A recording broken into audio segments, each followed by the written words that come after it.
arongoye amadini n'amashengero. Ihiganwa Miss Burundi ni igikorwa gitunganywa n'ubushikiranganje navuze bujejwe iby'ingenzi bufadikanije n'abikorera utwabo bafite ubuhinga butandukanye mu bijanye no gutegura ibiteramo nka biriya no gutegura amahiganwa nk'ayo. Rero nakaryo keza kuko abahinga batandukanye bashigikira umwigeme w'umurundikazi kugira ngo agire ico avuyemo, ashitse umugambi wiwe kandi yiteze imbere, ateze imbere igihugu ndetse anadandaze ishusho ryiza ry'Uburundi. Tubasabe rero ntihagire abazosubira kuba intambamyi kuri urwo rwaruka. Ni benshi baturondeye batubwira yuko babishaka mugabo amashengero yabo atabibemerera.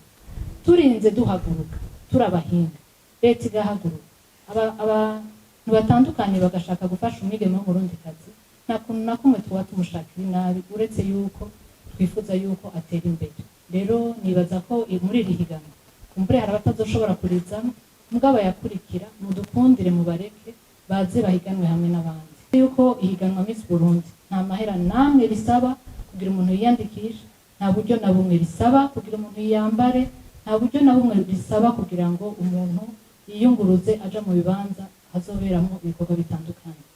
Hariho ababimenye iyandikwa ryaheze bagera kuza kudusaba kwiyandikisha bitagishoboka.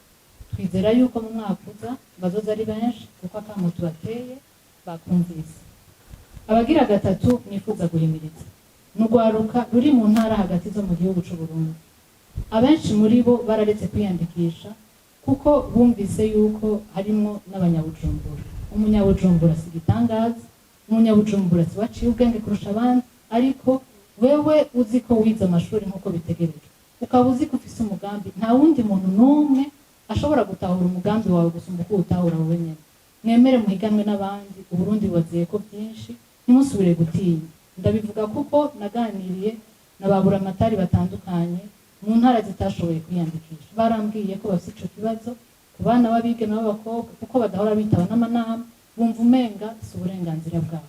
Ni ukuri murafise uburenganzira bwo kugira ubumenyi bwo kuja hamwe n'abandi no guhiganwa. Ejeje ibijanye n'iyandikwa, itariki ya mbere y'ukwezi kwa gatatu ngaha mu gisagara ca Bujumbura tuzoheza twakire ico no kwita ama audition, ngira ngo Andre araza kumfasha mu Kirundi. Ama audition tuzobahamagara abiyandikishije bose kugira ngo bace imbere y'umugwi uzoba washinzwe, bavuga ibikorwa byabo, tunabarabe yuko bafite ibikwiye kugira ngo babandanye mu higanwa. Umunsi itariki 2 z'ukwa gatatu nyene hazokwakirwa uwundi mugwi. Ni ukuvuga ngo tuzokwagira igice ca mbere c'abashika 53, igice ca kabiri c'abashika 52.